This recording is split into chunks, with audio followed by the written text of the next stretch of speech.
Hello, my name's Lenny Henry. Welcome to Chain Reaction, the show where comedians interview their favourite people, who sometimes are other comedians, but other times are people they met in rehab or jail or Spearmint Rhino. Then they go on to interview someone else and on and on and on, hence the chain thing. Tonight, my guest is Bill Bailey. Now, a couple of years ago, Michael Barrymore, myself and Bill were booked for a stand-up season in the West End. I was appearing in the last 3 weeks of the run.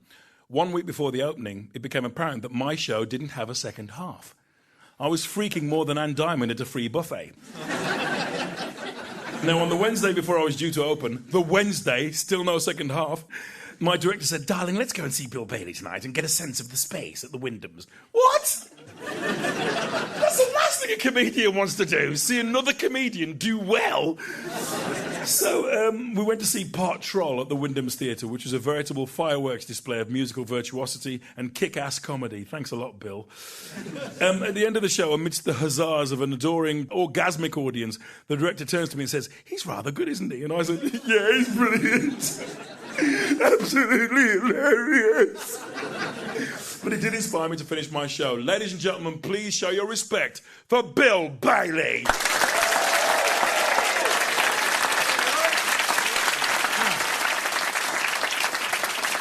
Bill Bailey, ladies and gentlemen, how about that? Yes. Now, Bill, you're on telly a lot, but I never see you talking about yourself in interviews and stuff. Is that deliberate? Are you a private guy? I suppose I am, rather. TV. You're married, you got a kid, yeah. you live in a house. I mean, you're not kind of, you know... Not weird. You're not weird or anything. I think people do. assume that I do live in some sort of a cave. And I had this guy come up there, was walking down the street, you know, a young chap, and he said, "You're that bloke off TV, innit?" And, you know, they talk, young people. What, young people? Yeah. Yes, all of them as well. They all talk like that. Yes. And they go up, they go, "I don't know why I talk like that, it's ridiculous." Pass my slippers. Good Lord.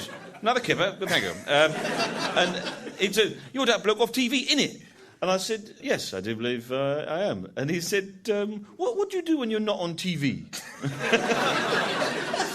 And I don't know quite what he thought I did, sort of, you know, crouched down behind the television. And then sprang back up again when the programme came on. I just said, "I just walk around like normal." And he went, "Whoa!" And he was absolutely baffled by that. "You just walk around like normal? That's like a normal man?" That's amazing. That's you just wicked. walk around like people, That's innit? wicked, man.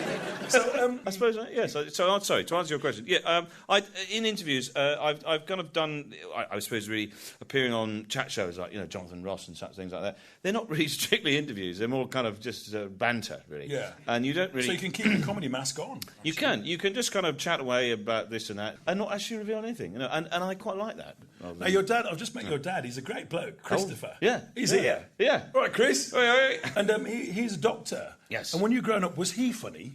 And is that where the influence comes from? Or? Well, yeah, my dad's got a great sense of humour, very dry sense of humour, and he liked a lot of the humour that I did, you know, fan of the Goons and Python and so on. Yeah. So I think I kind of inherited that sense of the absurd, which he had. Did he say stuff around the house? Well, because my dad used to say, "Turn off the TV." "I want to watch the cricket." Yeah.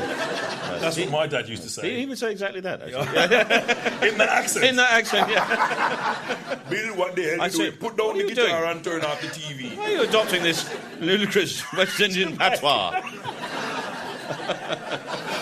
Father, talk to me properly. Talk to me. So, hang on a minute. You went to King Edward's School in Bath, where you tried to study everything. Yes. Bit of a geek? Yes, I was actually. For the first few years, I was quite studious, and I was, you know, the teacher sort of thought I was on the road to one of their successes, you know, and they thought, yeah, he's going to be good, and he's very good at this, and gradually I started to sort of realise that, hang on, that I wanted to do my own thing, and I had my own band, and I suddenly started to get into loads of trouble, and I suppose they considered that they'd failed me in some way, because I was, you know, looked like I was going to be a very good student. They were going to go to university and all the rest of it. And I did one of these surveys to try and find out what would be my ideal job. Yeah. And you had to put all your interests into this questionnaire. And mine came back, it was museum curator. or a member of the diplomatic service, right? Just agree with that. Well, obviously, yeah. So they were puzzled by you. Yes, exactly. That's exactly right. They didn't quite know how to sort of pigeonhole me because I'd get good results without really appearing to do much work. I had one inspirational teacher at my school. His name was Mr. Brooks, and he taught science. Yeah. And Mr. Brooks used to put me in the back of the science lab with a reel-to-reel and tell me to do voices and make him laugh. So I'd go in there and do my own little goon show and try and make him laugh. Did you have a teacher like that who used to encourage you to... We had one teacher. He's a really cool teacher, and he didn't last very long. And basically, he was an English teacher, and he was really cool. He never wore a tie, and he had quite long hair. And you could tell some of the female teachers had a bit of a thing for him. Oi, oi. And I remember once he was giving us an English lesson, and we were all sitting there, and he was late. And this started to really freak us out. What are we going to do? They're just in a classroom. And we were all going, we started to panic a bit. And he eventually sauntered in like 10 minutes late and just said, right, what are we doing today? What's happening? And we said, was he a hippie, Bill? Well, he was a bit hippie-ish, yeah. What are we doing today? And we said, Chaucer, sir. Chaucer? We're doing Chaucer? Can you go? Oh, yeah. Anyone got a book, a pen, a bit of paper? You know? So we had to provide him with the whole sort of thing for the lesson. He put his feet up on the table and read Chaucer just to himself for about 3 or 4 minutes, just reading it going... And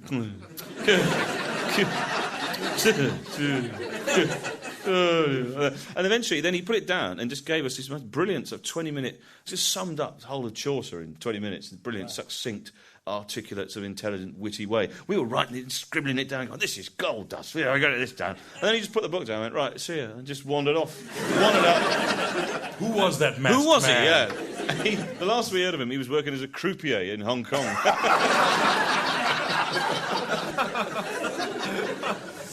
So you're playing loads of music at school at this time? Yes, well, I was the only music student. I mean, in the entire school? There was one person doing the music A-level course, that was me. And, of course, I did really well in music. I mean, A-level did really well, and I thought at one stage maybe that was what I was going to do. But I went to a few interviews at universities who were offering a music course, and they seemed quite dry academic courses. What do you mean by that? Well, the kind of music they were studying? The kind of music, yeah, it's very classical, very academic, the music course. It'll be a 4-year course. Yeah. And I messed up the interview so badly, so wrong. Right. I managed to insult people. I went to Durham to do this interview, and I thought, oh great, I'll be able to get a band together and do a demo and all this.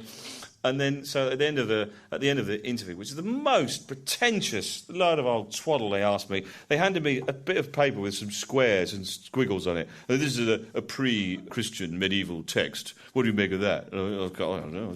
I just made up some jazz, and they just went and tutted and shook their heads like that. And then they said, the classic one, any questions you'd like to ask us? And I said, yes, I see you have an electronic music studio. And then they go, yes. I said, well, it'd be great for, getting in a band and recording a demo. And they sort of looked, God, this is disgusting. A band?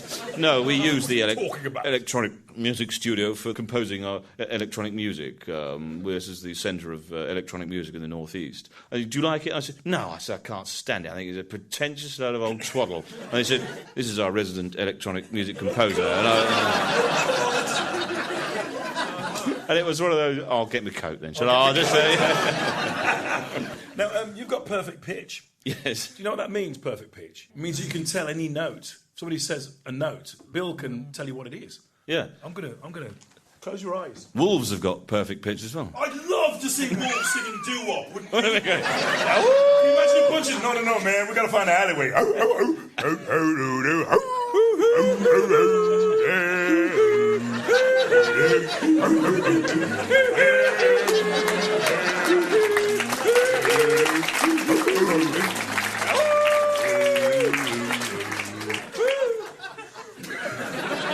Bill, what's this? Middle C. Oh, cool.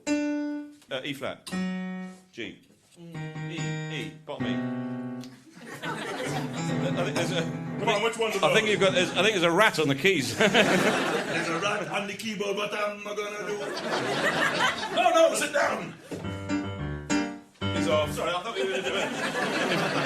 There's a rat on the... No. You were a punk. I was.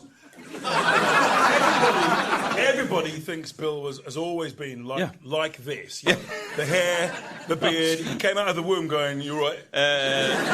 What? What's going on? You're right. But you were a punk. You were a punk rocker. I was a punk rocker, yeah. Well, I'm too young to be a proper hippie of the hippie. That would be weird, wouldn't it? Generation. A little kid at all the gigs going, "What's going on, man? Yeah. There's supposed to be a school in that." And he's talking a tiny voice like this. You're little. You're supposed Why did you give me helium, Mr. New? I don't like it. Stop giving me helium. And the of course, I've been 4 in sort of the late 60s. Now you did a series of heroic jobs after uni, didn't you? You did a bit of theatre and education. Oh yes, in Wales. I had to be an owl. Yes. Why? Do you know what? I don't know. Go to the schools, right, and be an owl. Yeah, if you could be an owl for about an hour. They'll figure it out. Right. Kids are very bright these days. It'll be fabulous. I don't know what it... Came to our school, a bloke dressed as an apple. Brilliant! Why? Oh, I wanted that gig. I did this gig in Prestatyn, and I was doing this thing, and there was some plot involving the owl saving the woodland, and I don't know, the hedgehog was trying to take over, and there was a Maoist coup, and I don't know, and the squirrels were trying to gang it up. Anyway, the owl has to come out at the end and sort of tie it all up, and then the teachers have got no concept of theatre at all. And I was in the middle of my final speech, and this woman got on the stage to talk to me. I'm dressed as an owl. I'm in character. She's broken the fourth wall. She's broken the illusion. And she came up to me. She just tapped me on the wing, and she pointed at her watch. She said, "It's 2:45. Could you hurry up a bit?" You know, the parents are coming here in a minute. And I said, "Get away, woman!" No, it was hard. But, £75 a week, you can't argue, can you? You can't knock it. You're rolling in it. You were also a lounge pianist. Yes. That must be a great job. Come on, Bill. It was a great job for a while. I had to give up because it was free booze. I'd have died. I got you, son. I got you. No, I sort of started to get more comedy gigs, but I used to get these gigs where I'd be playing hotel lobbies, and they're all the same. The piano was built into a bar, and you get blokes, just drunk businessmen, leaning over there and go, do the music from the wool advert. You know that wool advert? I love that music. You know, only the crumbly as flaky as chocolate.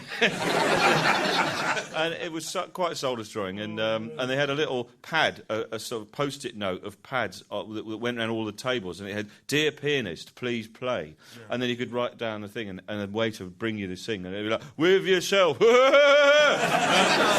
else. Yeah, thanks. Oh, no. Quite So soul-destroying and horrible. It was, but... Did you ever sneak in weird stuff? I'd put in jazz, Could you play... So you'd be playing Bridge Over Troubled Water or something? Well, no, the thing is, they'd say, kind of like Elton John. They loved it. They loved Song for Guy for some reason. They do Song for Guy, I love that, Song for Guy. I'd sort of do it, and I'd put a little message,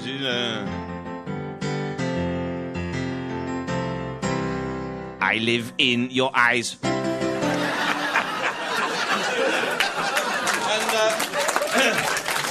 And they would be... and you could see him going, "What? What did he say?" Brilliant. I wish I'd seen that. Now, when did stand-up begin for you?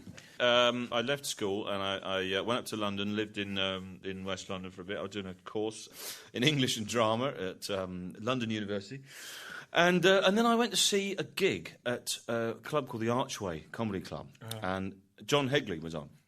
That was the moment I realised, I thought, this is what I want to do, because it was, I suppose, an epiphany is the word, but it was like a huge light bulb, ping, going off in my head, because up to that point, I'd never really seen a gig like that. I'd been to theatre. What was so good about it? I think what it was that it was just so exactly the kind of things I wanted to say or wanted to do on stage. It seemed to be free form, yet it was really rehearsed. It was quirky, it was surreal, it was funny, it was totally different to anything I'd seen before. And it was intelligent, and it used music, and he was playing the mandolin and doing poetry. And I just thought, God, this is from that moment, I thought, God, this is exactly what I want to do. But you did was the Rubber Bishops after that? Yeah, or? this was, just after that. Yes, the Rubber Bishops. The Rubber Bishops, Bill was in a duo. A duo called the Rubber Bishops. Can you describe what your act used to be like? Well, I remember I did the Comedy Store once, and I was on After You, and all I remember seeing is just this hair from behind, shaking up and down, and then, good night, and then that was it. That's pretty much it, that was pretty much. There was a lot of that. There was just really... Was it parodies? It was song parodies. It was the quick-fire kind of banter. We do short songs. You looking for trouble? Well, I'm not, it got really successful. We used to get booked a lot all the time to close clubs and, we did close quite a lot of clubs, actually. They used to put you on last, didn't they? Give us the keys, lock up when you finish. Shut the gate. And it self-destructed a bit because Martin wanted to go off and do other stuff. Yeah. And you sort of wanted to carry on and live the dream. That's it. We were doing 320-odd gigs a year. See, that's a lot. And we kind of starting to lose our minds a little bit, And once we did 3 gigs in 3 cities in one night. We did a gig in London, then we drove to Oxford, did a gig, then we drove to Birmingham and did a gig at Aston University at 3:30 in the morning to a student ball that was sponsored by Pro Plus, And then we ended up in a Balti house, at sort of 5:30. We came want a gig? We can do a gig if you want. Anything. We'll do a gig for a nan. Oh no, it was a lot of gigs, and I think that we were driving back, in the morning, after walking out the curry house at sort of 6:30 in the morning, thinking this is too much, man. No, this has got to stop. Okay, but you wanted to carry on. I did, yes. You had a dream. I did a couple of gigs on my own, and I realised that there was something beyond doing the double act thing. I was going off at tangents, talking about subjects that we wouldn't normally talk about we couldn't be in a double act. It's actually in some ways harder to write for 2 people because you have to give a portion the bits of the comedy, and you have to choose material that 2 people can rap and work on. And there has to be a grace between the 2 of you. Yeah, so exactly. The wife says. That's it. It's a give and take thing. Exactly right. And when you're on your own, hooray! Yeah, you're off. All the jokes are for me. It's me. And you had another epiphany when you did Jokers in Southend, didn't you? Yeah. Jokers in Southend is rough. It's a rough club. I've seen some really memorable deaths at the Joker, and one particular one was this guy had a prop, a strawberry, sellotape to his guitar, and he came on and somebody shouted out, "What did you come on stage with a stupid prop like that for?" And he started to explain, and he went, "I was talking to the strawberry."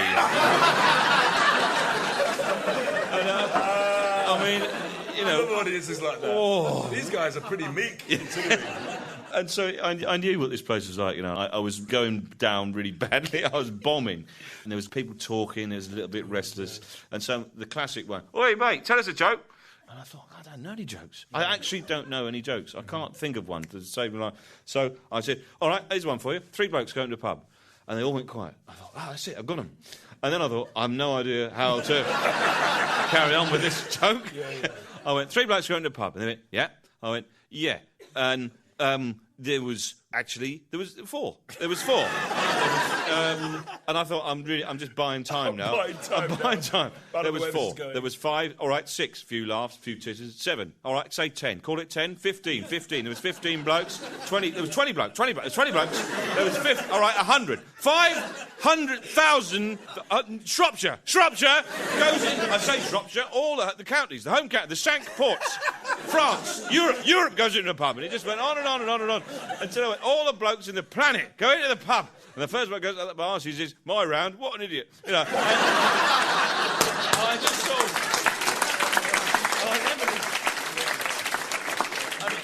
It came out, that came out of the white heat of fear. Terrifying fear. It's the best stuff, isn't it? Yeah. People think about you that before you go on stage, you must eat 3 pounds of mushrooms and smoke a spliff like an Axminster.